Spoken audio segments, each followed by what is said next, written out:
ಪುರಾಣ ಪ್ರಸಿದ್ಧ ಪುಣ್ಯಕ್ಷೇತ್ರ ಕಟೀಲು ಶ್ರೀ ದುರ್ಗಾ ಪರಮೇಶ್ವರಿ ದೇವಸ್ಥಾನಕ್ಕೆ ಕೇಂದ್ರದ ನವೀಕರಿಸಬಹುದಾದ ಇಂಧನ ಖಾತೆ ಸಚಿವ ಪ್ರಹ್ಲಾದ್ ಜೋಶಿ ಭೇಟಿ ನೀಡಿದರು.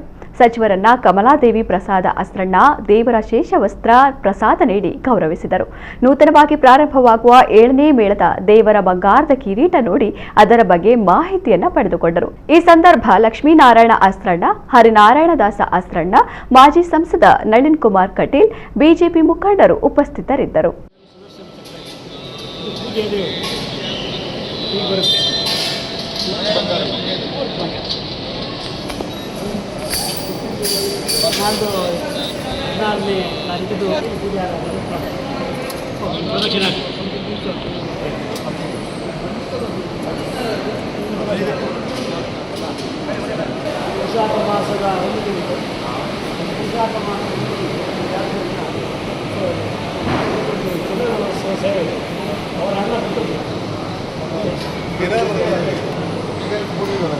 और